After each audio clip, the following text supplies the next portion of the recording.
We launched this technology about 14 months ago in the Gent brand, and I'll kind of make a bit of a statement now. There's nothing very new ever happens in the fire alarm industry. So I don't know how many of you in the room are in this kind of arena that I operate in, but very rarely have we got anything exciting or cool to talk about in fire. I'll put it that way to you. And I'll put it another way to you. I've never had so much fun in my whole life at the moment.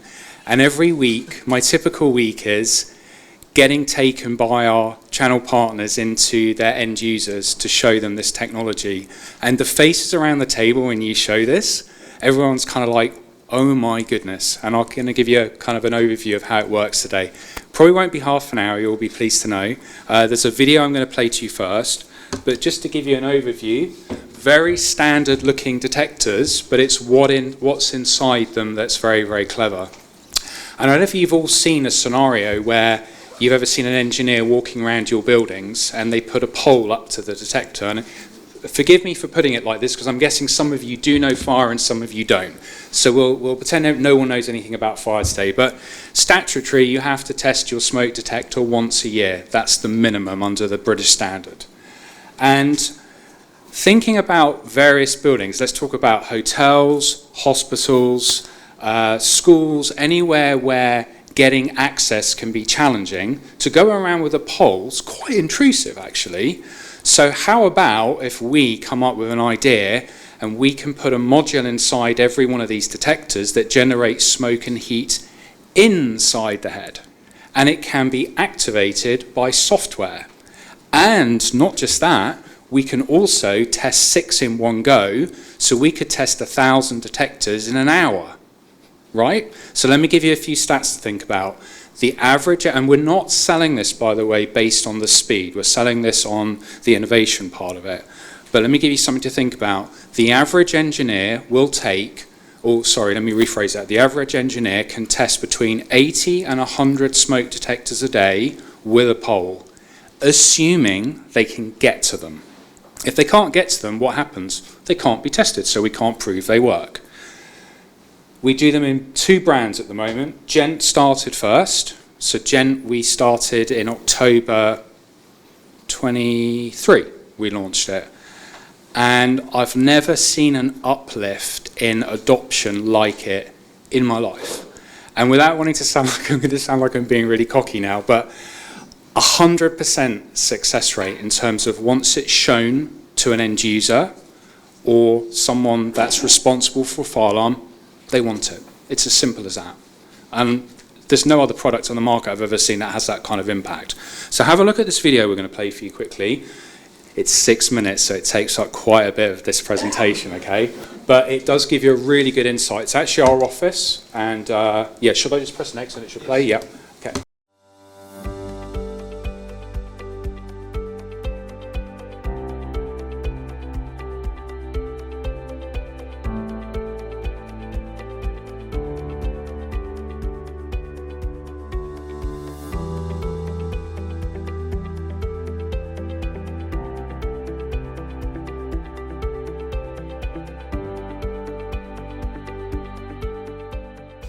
Right, so I'm just here to do a manual test of the system at the moment. So the first thing we need to do is disable any outputs to stop alarms going off.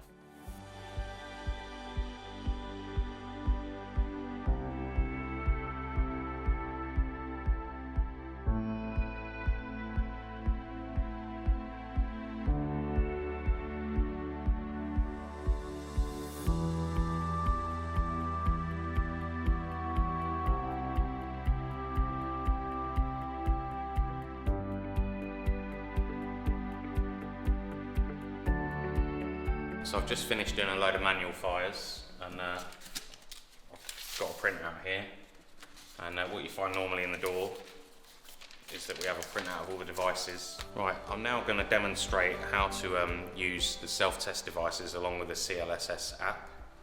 So first things first, we need to connect the phone to the panel.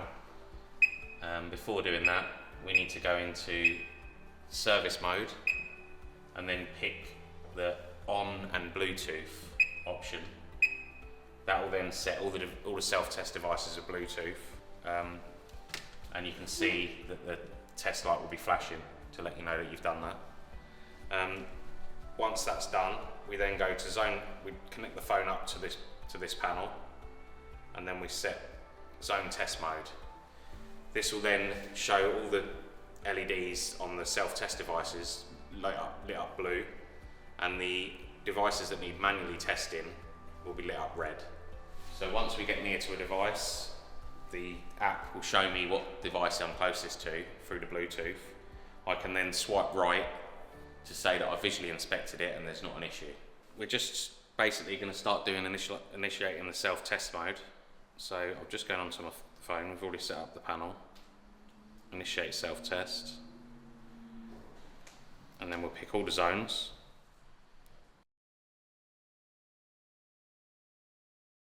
The good thing about the self-test as well is it can do multiple panels and it does all the loops at the same time. So what you get is 6 devices per loop at the same time, so it can do a whole network of panels within about 30 minutes. Right, so it's now initiated all the zones for the self-test. I'm then going to also put on the Bluetooth so we can then start the visual inspection of devices. My experience with the self-test process has been really positive. As a commissioning engineer, it's going to really make my life easier. You've not got to worry about getting keys to get into certain rooms. The amount of times I've been to jobs and you're trying to get a key to get into a room and that person's not in that day, so you've got to rearrange to come back, or you need to get into somewhere and it's a certain engineer needs to let you in there, or a lift engineer needs to turn up to be able to get you into the lift shaft. With the self-test, I think the safety is massively improved. Basically, you don't need to get to a device yourself to test it.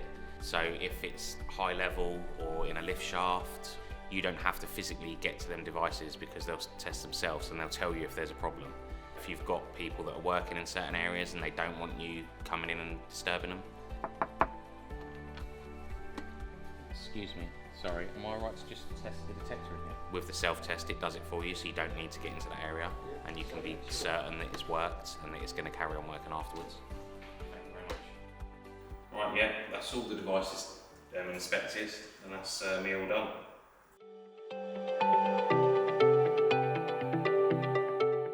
Right, so we've just completed a self-test of the building, and one of the devices has come up that has failed, and it's showing that it believes it's covered. We've gone down to, it's in this cleaner's cupboard, so we're going to have a little look and try to work out what's wrong with the device. As you can see, the device has been covered. Right, so although this will show what I've tested, unfortunately the biggest problem we have is that if you haven't managed to get to all the devices, it's already the end of the visit. So it's not until someone goes through the list at possibly the last visit, and then they have to work out what devices haven't been tested and how to get to them devices, because there's a reason why they weren't tested the first time. So you do find that in some situations devices get missed.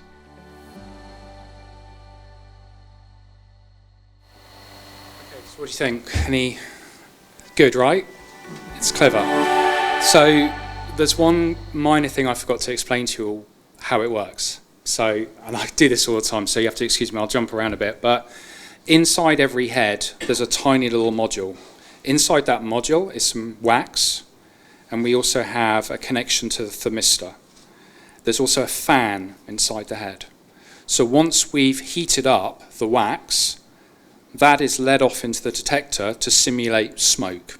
Exactly the same as real smoke versus an aerosol, which is actually less realistic, if I'm honest with you. I don't know if you've ever seen engineers when they're standing there and they're desperately squirting aerosol into a detector to try and make it go off. This alleviates that problem straight away. So at the moment the panel recognizes that the wax has let the smoke off in the head, a fan kicks in and blows it out. And you saw at the end there, and we're very good at this, by the way, at kind of pretending that that detector was covered. Clearly we made that happen, right? But if the detector is covered, it can't blow the smoke out. So we can tell it's trapped in there and we fail it. And I'll give you something to think about. I don't know, again, what everyone's experience is in the room, but There are so many buildings up and down this country where detectors are left covered. Not intentionally, but that may have happened during commissioning. You've seen it, right? Yeah. Lift shafts all the time. And voids are some of the worst. And this is serious, serious problems. And there's no other way, if that system hasn't been commissioned properly, there's no way you'll ever know that that detector is masked. This guarantees it. We can find that out straight away. So that just gives you a little insight into that. So let me just quickly talk through these for you. So yeah, we've got innovation going on here. Digital transformation. Now, I haven't been clever enough to add the CLSS slide into this presentation, but you saw the engineer using the app. There is a desktop version of that as well. And in summary, I'll give you a very high-level overview. The software is designed to be for anybody to log in on a browser and be able to see any faults, any disablements, any fires. You name anything going on that fire alarm system, it will show through this software. Self-test, we're just using that software as a vehicle to make that process happen. So when the engineer gets to site, he connects his phone, as you saw, to the panel. There's a Bluetooth handshake, and at that point he has control over the system. And that's the part where we start the self-test process. Before anyone asks, you cannot do it off-site. You've got to be on-site. This is all a secure process that takes place. So, yeah. I'll give you something else to think about. We added this Compliance Plus part in here because I mentioned at the beginning that you're meant to test your smoke detectors once a year. And I'm going to preempt one of you bound to ask me this at the end. How many times can you use self-test? So I'll cover that now quickly. We've designed that detector to be able to use it 4 times a year. So you can do 4 tests a year for 14 years. So that's way over what the regulations tell you to. I'll be honest with you, we put a number against it, 65. It will do over 100 tests, but we had to put a number on it. I'll give you a little challenge to think about now, and we're working with the NHS directly on this at the moment. I'm not trying to name drop, but we are.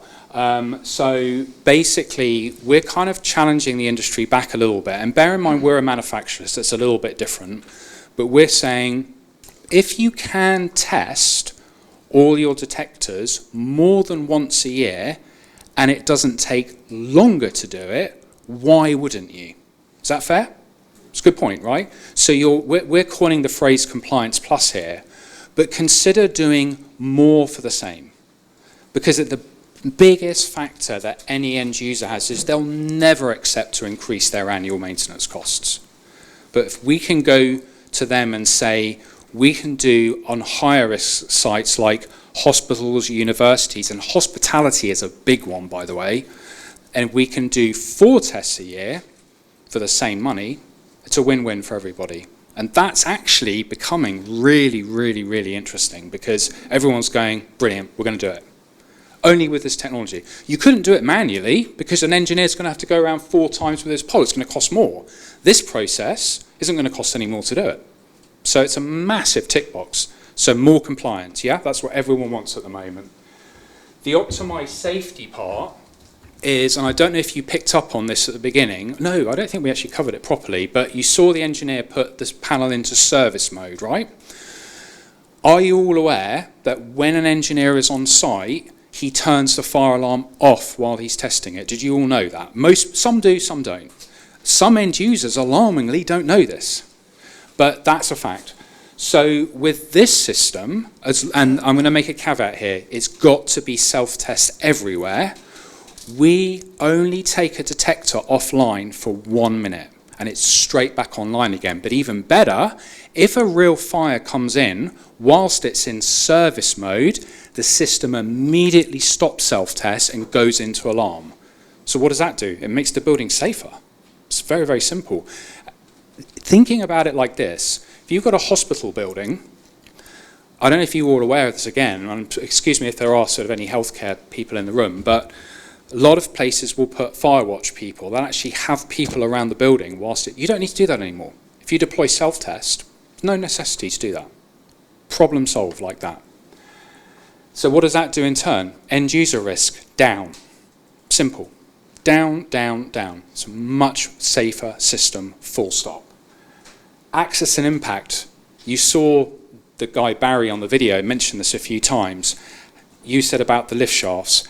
It's not just lift shafts. Even getting into voids and things often need permits.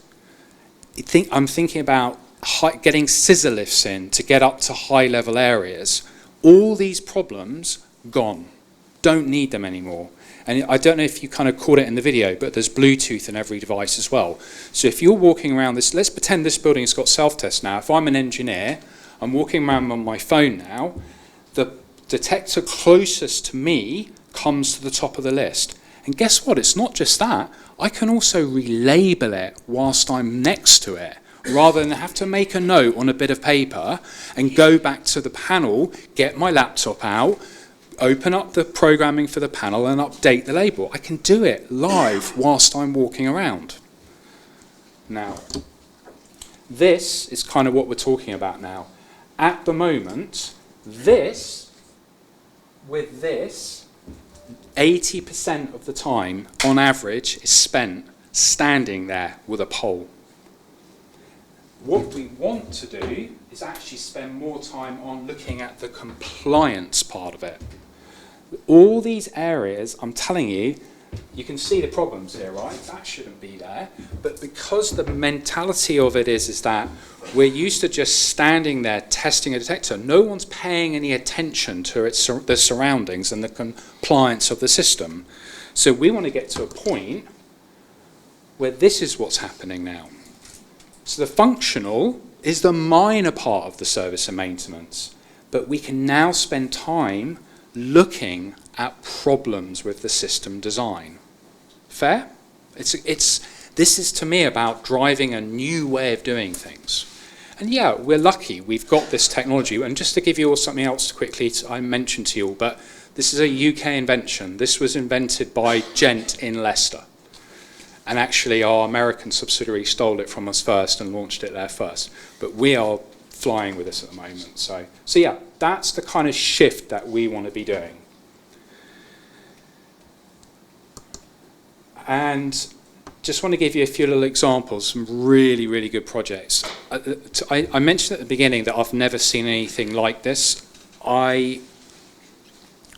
Traditionally, working in our business, we used to go occasionally to see end users and sites occasionally. Everyone wants to see this. Everybody wants to see it. And unfortunately today I can't do you a live test, which is why we've done the video, because if you saw the demo kit, it's too big. It doesn't work very well to bring it here. But if any of you want to see it in real life, we can arrange it. So just ask us. This site was a really, really interesting one. All these sites I'm going to show you now originally were never going to be self-test. Some of them weren't even going to be a Gent Honeywell product. These were all sites that there was a project, and guess what happened? We got asked to go and present self-test to these businesses, and the moment they saw it, they said we want it, and it went in. And these are all finished sites now. So that's the first one. Very, very complex as well, by the way. They have probably 100 classrooms inside, like little booths. So you imagine if you had to get round and test all those various areas, it would be really, really tough. So that's the first good example. This is a banking campus. Again, this was actually going to be going to a competitor's product, and we got invited to go down and present to them. And that's going to have about 6,000 self-test devices throughout. And I'll give you another thing to think about. The bigger the better, if I'm honest. You get maximum efficiency if you have more, based on those numbers I gave you at the beginning of manual testing. So, yeah. This was my project, so I'm quite proud of this one. So this, again, was not going to be a Honeywell product at the beginning. Give you something to think about hospitality quickly. Hotels, generally, especially the higher-end hotels, they don't want people walking around. They don't want to see it. They don't want the disruption alone getting into bedrooms. It's tough. It's really, really tough. So think about it again. All the engineer's doing is walking around doing everything on his phone. think about the discretion angle on that one. It really, really does work. So no one really even needs to know there's anyone on site doing any work to the fire alarm. It's as simple as that. This is one of Wessex's projects down in Bath. So the whole site is gent. I think there are, and I don't want to put Ali on the spot here, but I think there's 60,000 devices. There you go, you knew your stuff. So what we've done with them though, is we have just done some of the student accommodation. And it's the ones in the town, it makes sense. In fact, there are a couple of buildings on this campus that have got self-tests now. But again, think about student accommodation. It's another great example. A little, not totally similar to hospitality, but kind of loosely the same kind of issues, yeah? Getting into those areas, tough. So, just trying to give you a very high-level overview here. Now, this is fascinating what's going on in this arena at the moment. I'm nearly done, by the way, you'll be pleased to know.